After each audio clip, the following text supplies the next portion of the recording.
سورۃ الاحزاب کی آیت نمبر 36۔ الحمدللہ وکفی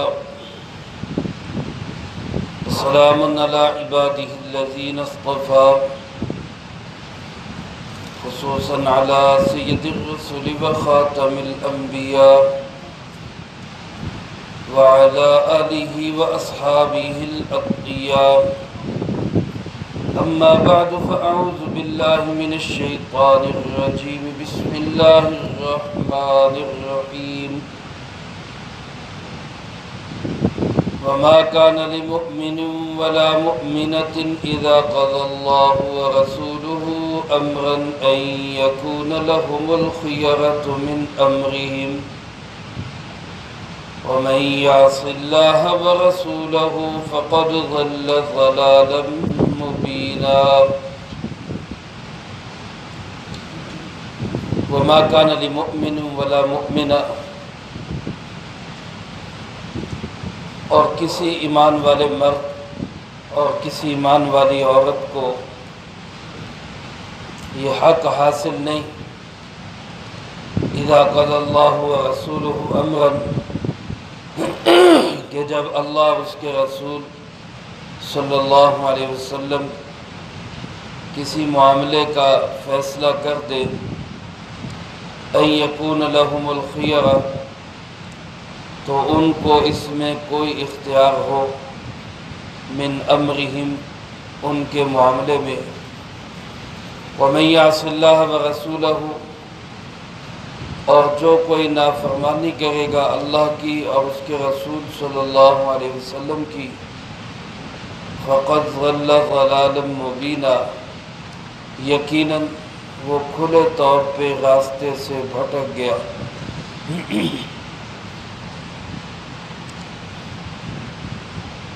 سورۃ الاحزاب کا مرکزی موضوع اور مضمون رسول اللہ صلی اللہ علیہ وسلم کی عظمت، آپ کی شان اور آپ کے مقام کو بلند کرنا، بیان کرنا، اور آپ صلی اللہ علیہ وسلم کو معمولی اذیت اور تکلیف سے بھی بچانا۔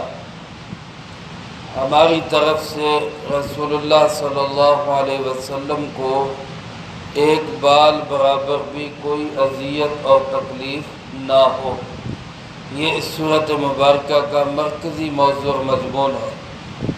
اسی کے متعلق ہدایات اللہ پاک نے ارشاد فرمائی ہیں، مختلف ہدایات اب تک آپ سماعت فرما چکے۔ اللہ رب العالمین نے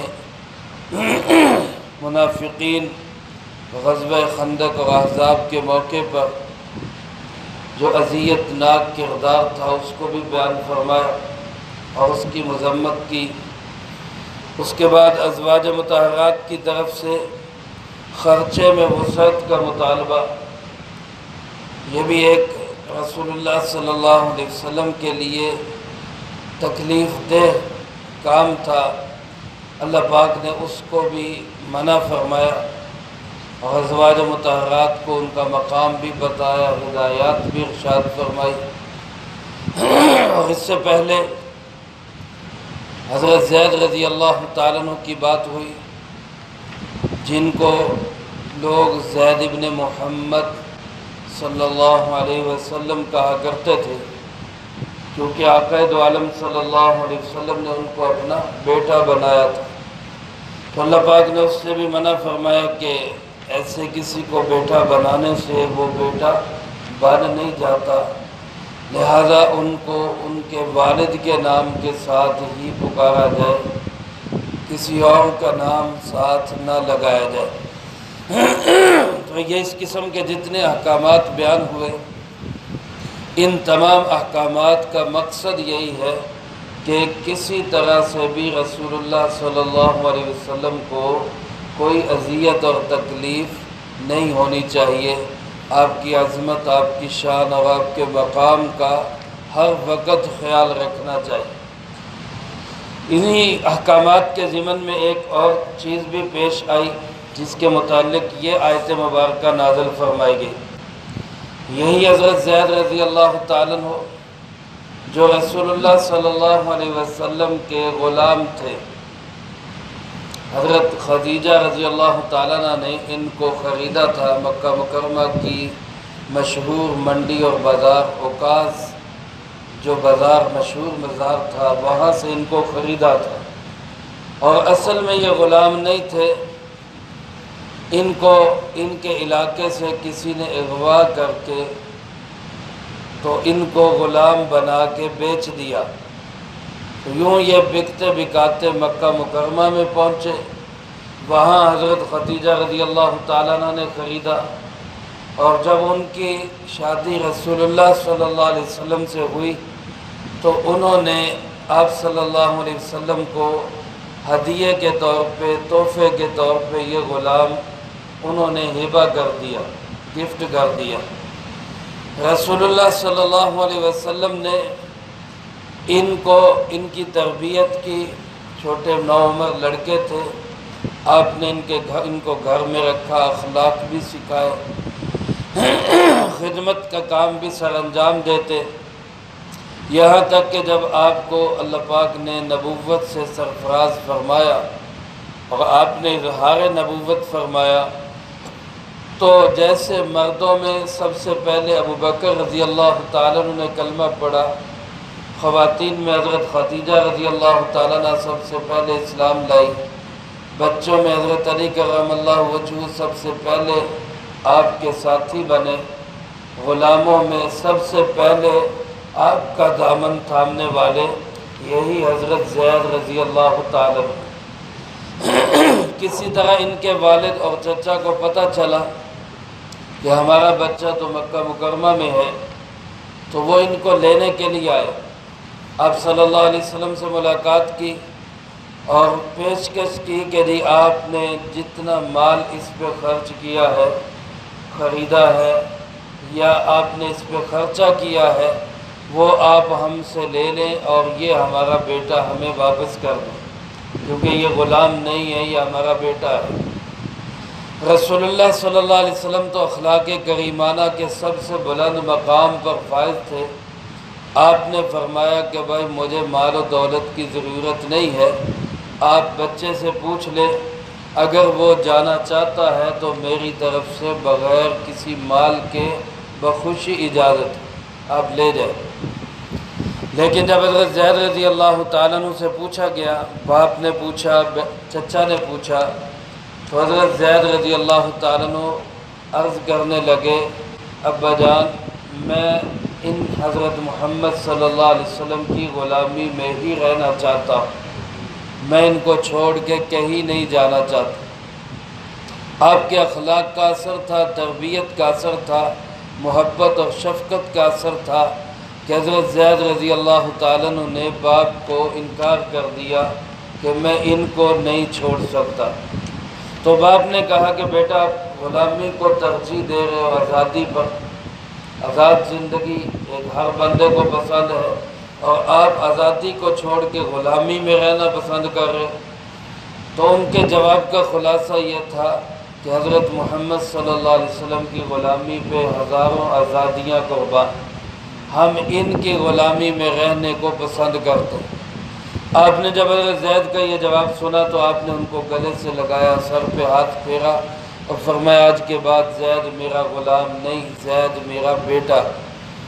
آپ نے آزاد کیا اور اپنا بیٹا بنا لیا۔ ان کے والد اور چچا بھی خوش ہو گئے، کیونکہ اس زمانے میں رواج تھا، لوگ اس طرح ایک دوسرے کو، بچوں کو اپنا بیٹا بنا لیتے تھے۔ تو لوگوں نے بھی زید ابن محمد کہنا شروع کر دیا۔ اللہ پاک نے منع کر دیا کہ نہیں بھائی زید ابن محمد نہیں کہنا، زید ابن حارثہ ہی کہنا۔ حضرت زید رضی اللہ تعالیٰ عنہ کو آپ صلی اللہ علیہ وسلم کی تربیت کا کمال کا یہ اثر تھا کہ اللہ نے صفات سے نوازا، بہت سی صفات، بہادر تھے، دلیر تھے، شجاع تھے، سخی تھے۔ رسول اللہ صلی اللہ علیہ وسلم جب بھی کسی لشکر کو بھیجتے جس میں حضرت زید ہوتے تو آپ لشکر کا امیر بھی حضرت زید کو بنایا کرتے۔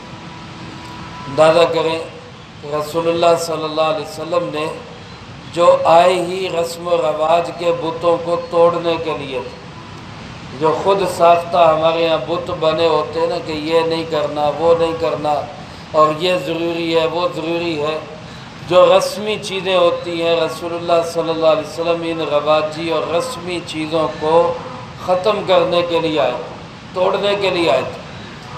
آپ نے اس رواج اور رسم کو بھی ختم کیا کہ قریش خاندان، یہ جو خاندانی تکبر اور نخوت تھی، اس کو بھی آپ نے ختم کیا، اور حضرت زید رضی اللہ تعالیٰ عنہ کو بڑے بڑے قریشی صحابہ کا بھی آپ نے امیر بنایا۔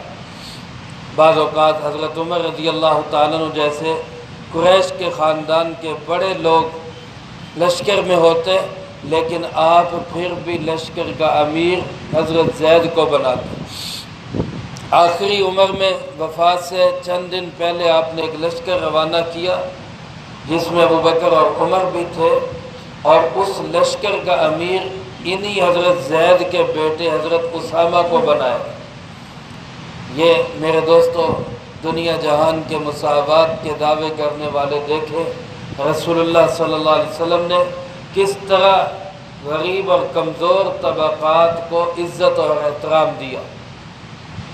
پھر آپ نے اپنی پھوپھی زاد بہن حضرت زینب بنت جحش رضی اللہ تعالیٰ، ظاہر ہے آپ کی پھوپھی زاد بہن ہے تو قریش خاندان سے تعلق، ان کا نکاح حضرت زید سے طے کر دیا، زینب کا نکاح زید سے طے کر دیا۔ لیکن جب یہ نکاح طے ہوا، آپ نے اعلان کیا، تو حضرت زینب رضی اللہ تعالیٰ عنہ کو یہ منظور نہ ہوا۔ انہوں نے بھی اعتراض کیا، قبول نہ کیا، اور ان کے بھائی تھے عبداللہ ابن جحش رضی اللہ تعالیٰ عنہ، انہوں نے بھی اس کو پسند نہ کیا۔ شاید ان کا خیال یہ ہوگا کہ یہ رسول اللہ صلی اللہ علیہ وسلم کی ذاتی رائے ہے، ہمارے لیے اس کا ماننا ضروری نہیں، اس لیے انہوں نے اس کو قبول کرنے میں پس و پیش سے کام لیا۔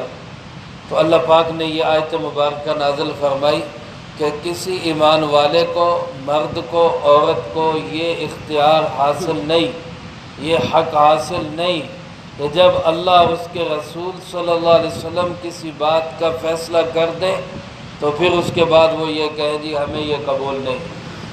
اب اللہ اور اس کے رسول نے فیصلہ کر دیا تو پھر وہ قبول کرنا ہی پڑے گا، وہ قبول ہی کرنا ہے، یہی اسلام ہے۔ میرے محترم دوستو، صحابہ کرام تھے، ان کو جب یہ آیت سنائی گئی حضرت زینب کو، حضرت زید رضی اللہ تعالیٰ عنہ کو، تو انہوں نے فوراً اپنی مرضی چھوڑ دی اور اللہ اور اس کے رسول صلی اللہ علیہ وسلم کے فیصلے کو تسلیم کر دی۔ چنانچہ حضرت زید اور زینب رضی اللہ تعالیٰ عنہ کا نکاح ہوا۔ یہاں بھی آپ نے اس نکاح کے اندر یہ مصلحت علماء نے لکھی ہے کہ آپ نے خاندانی نخوت اور کبر اور تکبر کا بت توڑ دیا۔ یہ قریش کے خاندان کی شادی کسی اور خاندان میں نہیں ہو سکتی۔ ویسے آج ہمارے یہاں یہ بت بنے ہوئے، ہم اپنے خاندان کے باہر شادی کرنا ہی پسند نہیں کرتے، چاہے لاکھ مصلحتیں اس کے اندر ہو۔ آپ نے ایسے بتوں کو پاش کیا، ایسے بتوں کو توڑا ہے۔ آپ نے خود قریش کے خاندان کی اپنی پھوپھی زاد بہن حضرت زینب کا نکاح اپنے ہی آزاد کردہ غلام حضرت زید رضی اللہ تعالیٰ عنہ سے کی۔ ایک کمزور طبقے کو آپ نے عزت دی۔ کہتے ہیں کس نے ذروں کو اٹھایا اور صحرا کر دیا، کس نے قطروں کو ملایا اور دریا کر دیا، خود نہ تھے جو راہ پہ اوروں کے ہادی بن گئے، کیا نظر تھی جس نے مردوں کو مسیحا کر دیا۔ رسول اللہ صلی اللہ علیہ وسلم نے ایسے کمزور طبقات کو اوپر اٹھایا، ان کو عزتیں دی ہیں۔ حضرت زید کا نکاح حضرت زینب سے کیا۔ ان دونوں نے بہن بھائی نے پہل اس کو قبول کرنے میں ہچکچاہٹ کا مظاہرہ کیا، لیکن جب یہ آیت نازل ہوئی کہ ایمان والوں کو، مردوں عورتوں کو اللہ اور اس کے رسول کے فیصلے کے بعد کوئی اختیار حاصل نہیں، تو دونوں نے اللہ اس کے رسول کے فیصلے کو قبول کیا۔ میرے محترم دوستو، یہ آیت اگرچہ ان دو حضرات کے متعلق نازل ہوئی، اور بھی ایک دو واقعات علماء نے لکھے ہیں ان کے متعلق نازل ہوئی، لیکن مفسرین کرام فرماتے ہیں قرآن کریم کا اصول ہے کہ آیت اگرچہ مخصوص واقعہ میں نازل ہوئی ہو، لیکن آیت کا حکم سب کے لیے ہوتا ہے، یہ میرے آپ کے لیے بھی ہے۔ آج کتنے معاملات ہیں جن میں اللہ اس کے رسول کا فیصلہ ہمارے سامنے آ جاتا ہے، ہم پھر بھی کہتے جی کیا کریں جی، رسم ہے جی، رواج ہے جی، بچے نہیں مانتے جی، خاندان والے نہیں مانتے جی، فلاں نہیں مانتے جی۔ اللہ اس کے رسول صلی اللہ علیہ وسلم کے فیصلوں کو ہم ٹھکرا دیتے ہیں، چھوڑ دیتے ہیں، عمل نہیں کرتے، اپنے رسم و رواج کو ہم باقی رکھ لیتے ہیں۔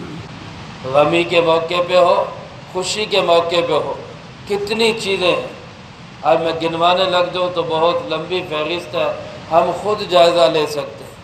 تو یاد رکھیں، ہمیں خود کو یہ بات اپنے دل دماغ میں بٹھانی ہے کہ جب کسی معاملے میں شریعت کا فیصلہ آ جائے، اللہ اس کے رسول صلی اللہ علیہ وسلم کا فیصلہ آ جائے، تو پھر ہم اپنی کٹ حجتیوں کو چھوڑ دیا کریں، اپنے ہیلے بہانے چھوڑ دیا کریں، یہ جی وہ جی یوں جی ووں جی، یہ سب باتیں بعد میں ہیں، سب سے پہلے اللہ کا اس کے رسول صلی اللہ علیہ وسلم کا فیصلہ ہے۔ تو لہذا جب بھی اللہ اس کے رسول صلی اللہ علیہ وسلم کی کوئی بات ہمارے سامنے آئے کہ یہ اللہ نے فرمایا، رسول اللہ صلی اللہ علیہ وسلم نے فرمایا، تو ہمیں بھی اسی طرح اپنی مرضی چھوڑ دینی چاہیے، جس طرح حضرت زینب بنت جہش رضی اللہ تعالیٰ عنہ نے اپنی مرضی چھوڑی۔ آج میرے دوستو، نوجوان بچے اور بچیاں وہ والدین کو کہتے ہیں اسی اتنے شادی نہیں کرانی، مر جاؤں گے اتنے شادی نہیں ہونی۔ ٹھیک ہے، والدین کو اولاد کی مرضی کا خیال رکھنا چاہیے، لیکن اولاد کے ذمے زیادہ ہے کہ وہ اپنے آپ کو والدین کی مرضی پہ چھوڑ دے۔ والدین جو فیصلہ کرے وہ فیصلہ بہتر ہوگا۔ رسول اللہ صلی اللہ علیہ وسلم کی حیثیت بھی امت کے والد کی طرح تھی۔ آپ نے جب حضرت زینب کا فیصلہ کر دیا کہ ان کا نکاح زید سے ہوگا، تو ان کو بھی پہلے لمحے میں ہی چاہیے تھا کہ مجھے یہ نکاح قبول ہے۔ جیسے ایک اور واقعہ تھا حضرت جلیبیب رضی اللہ تعالیٰ عنہ کا، کہ آپ نے ان کو ایک گھر بھیجا، ایک صحابی کے گھر بھیجا، ان کی شادی نہیں ہو رہی تھی۔ آپ نے فرمایا فلاں کے گھر جاؤ اور میری یہ نشانی ان کو دو، اور ان سے کہو کہ رسول اللہ صلی اللہ علیہ وسلم نے فرمایا اپنی بیٹی کی شادی مجھ سے کر۔ یہ گئے، اس صاحب سے جا کے کہا تو وہ سوچنے لگ گئے اب کیا کرو، اللہ کے محبوب کا حکم بھی ہے اور اس کو دیکھتا ہوں تو کوئی حیثیت نہیں، سیاہ فام ہے، سادہ ہے، غریب ہے، کیا کرو۔ ابھی وہ سوچ و بچار میں تھا کہ بچی نے کہا کہ ابا جان آپ اس کو نہ دیکھیں، بھیجنے والے کو دیکھیں۔ تو بھیجا کس نے؟ لہٰذا میں اس نکاح کے لیے تیار ہوں، مجھے کوئی اعتراض نہیں۔ تو میرے محترم دوستو، یہ ہے اللہ اس کے رسول صلی اللہ علیہ وسلم کے فیصلوں کو تسلیم کر۔ ایسے ہی ہم اپنے بڑوں کے، اپنے ماں باپ کے، اپنے بڑوں کے فیصلوں کو آج نوجوان، ہمارے نوجوان بچے اور بچیاں ایسے ہی تسلیم کر۔ میرے ماں باپ نے میرے حق میں جو بہتر فیصلہ کر دیا مجھے وہ قبول ہے، مجھے وہ منظور ہے۔ یہ مغرب کی ہوائیں چلائی ہوئی ہیں کہ نہیں جی بچے خود پسند کریں، بچے اپنی مرضی بتائیں، اور اس کی تباہی آج ہم خاندانوں میں دیکھ رہے ہیں، اس کی تباہی ہم دیکھ رہے ہیں۔ اس لیے میرے محترم دوستو، اللہ اس کے رسول صلی اللہ علیہ وسلم نے خاندان کی برابری کا خیال ضرور رکھا ہے۔ خاندانی برابری اچھی چیز ہے، بری چیز نہیں ہے، لیکن اگر کوئی دینی مصلحت اور دینی ضرورت ہو تو سب سے پہلے دینی برادری، اسلامی برادری۔ ہم مسلمان ہونے کی حیثیت سے سب بھائی بھائی ہیں، ایک باپ کی اولاد ہے، ایک اماں کی اولاد ہے۔ اس حوالے سے دینی مصلحت کو ہمیں سامنے پہلے رکھنا چاہیے۔ اور دوسری جو مسئلتیں ہیں وہ ساری بعد میں، خاندان ہے یا نہیں ہے، مال و دولت والا ہے یا نہیں ہے، ملازمت اچھی ہے یا نہیں ہے، گھر اپنا ہے یا نہیں ہے، پہلی چیز دیکھنے کی یہ ہے کہ دیندار ہے یا نہیں۔ بچہ بچی جب بھی رشتہ کرنا ہو تو یہ دیکھیں کہ دینداری ہے یا نہیں۔ بہرحال اللہ پاک نے مجھے آپ کو بھی یہ ہدایت ارشاد فرمائی کہ جب بھی اللہ اور اس کے رسول صلی اللہ علیہ وسلم کسی معاملے میں طے کر دیں کہ یہ ایسے ہوگا تو پھر کسی کو اختیار حاصل نہیں ہے، پھر کوئی یہ نہیں کہہ سکتا جی میرے دل میں یہ بات نہیں آ رہی، مجھے یہ سمجھ نہیں آ رہی، میرا جسم میری مرضی، یہ بدبودار اور گندے نعرے پھر چھوڑنے پڑیں گے۔ ہم اللہ کے ہیں، مرضی بھی کس کی چلے گی؟ اللہ کی چلے گی۔ ہم رسول اللہ صلی اللہ علیہ وسلم کے امتی ہیں، ہمارے جسم پہ مرضی بھی کس کی چلے گی؟ رسول اللہ صلی اللہ علیہ وسلم کے احکامات کی چلے گی۔ اور اللہ فرماتے وَمَن يَعْصِ اللَّهَ، جو اس کی نافرمانی کرے گا فَقَدْ ضَلَّ ضَلَالًا مُبِينًا، وہ سن لے پکی بات ہے، حقیقی اور یقینی بات ہے کہ وہ بڑی دور کی گمراہی میں جا پڑا، وہ کھلی گمراہی میں جا پڑا۔ جو اللہ کی رسول اللہ صلی اللہ علیہ وسلم کی بات کو ماننے کے لیے تیار نہیں ہے، وہ اپنے آپ کو راہ ہدایت پہ نہ سمجھے، وہ پکا گمراہ ہے، وہ دین سے دور ہے، وہ اللہ سے دور ہے، اور اللہ کے قریب، رسول اللہ صلی اللہ علیہ وسلم کے قریب راہ راست پہ، دین پہ وہی ہے جو ہر فیصلے میں اللہ اور اس کے رسول صلی اللہ علیہ وسلم کی مان کر چلے۔ اللہ مجھے آپ کو سب کو ایسا بنائے، اللہ اپنی اور اپنے محبوب صلی اللہ علیہ وسلم کی ہر بات کو ماننے کی کوشش کرنے کی توفیق نصیب فرمائے، جو کہا سنا اس کو زندگی میں لا کے دوسروں تک پہنچانے کی توفیق عطا فرمائے۔ یہ نکاح ہوا حضرت زید اور زینب رضی اللہ تعالیٰ عنہ کا، رسول اللہ صلی اللہ علیہ وسلم نے خود اس کا حق مہر ادا کیا۔ حضرت زید کا حق مہر آپ نے خود ادا کیا، اور حق مہر کیا تھا؟ تقریباً 4.25 تولے سونا، 4.25 تولے سونا آج کل کے حساب سے تقریباً 4 لاکھ روپیہ بن جاتے ہیں، بلکہ اس سے بھی زیادہ۔ یہ حق مہر تھا۔ اب حق مہر رکھنا ہوئے تو شرعی رکھ لو جی، شرعی۔ تو کسی نے کہہ دیے یار 5,000 جی نہیں جی اتنا کی کرنا اور کٹا لو، باقی ساریاں چیزاں تے اللہ تے بتھیرا خرچ کرنا۔ حق مہر کی باری آئی تو بس جی پھر سب سے نیچے سے نیچے آپ نے خود حق مہر ادا کیا۔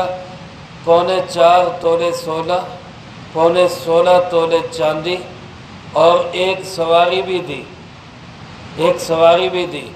اس لیے جہیز میں گاڑی مانگنے کی بجائے حق مہر میں گاڑی دینی چاہیے۔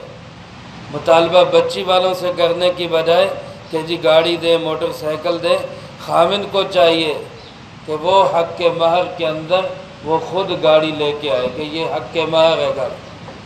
اور اسی طرح آپ نے اس میں آٹا بھی دیا، 1 من کے قریب آٹا دیا، کھجوریں دی، یہ پورا حق مہر تھا اس زمانے کا، آپ نے خود ادا کیا۔ اور حضرت زید کا زینب سے نکاح ہوا رضی اللہ تعالیٰ عنہما۔ پھر نکاح کے بعد کیا حالات پیش آئے اس کا تذکرہ اللہ پاک نے اگلی آیات میں کیا ہے، وہ انشاءاللہ اگلی فرصت میں آئے گا۔ اللہ پاک سے دعا ہے اللہ مجھے آپ کو سب کو قرآن و سنت کی صحیح سمجھ نصیب فرمائے، جو کہا سنا اس کو زندگی میں لا کے دوسروں تک پہنچانے کی توفیق عطا فرمائے۔ اللہم انت السلام و منک السلام، تبارک ربنا و تعالیت یا ذا الجلال والاکرام۔ اللہم اعنا علی ذکرک و شکرک و حسن عبادتک۔ اللہم احسن عاقبتنا فی الامور کلها واجرنا من خزی الدنیا وعذاب الآخرہ۔ اللہم واقیتا کواقیت الولید، اللہم استر عوراتنا وآمن روعاتنا۔ اللہم انا نجعلک فی نحورہم ونعوذ بک من شرورہم۔ اللہم اکفنا بحلالک عن حرامک واغننا بفضلک عن من سواک۔ اللہم اکفنا کل مہم من حیث شئت ومن این شئت، رب اغفر وارحم وانت خیر الراحمین۔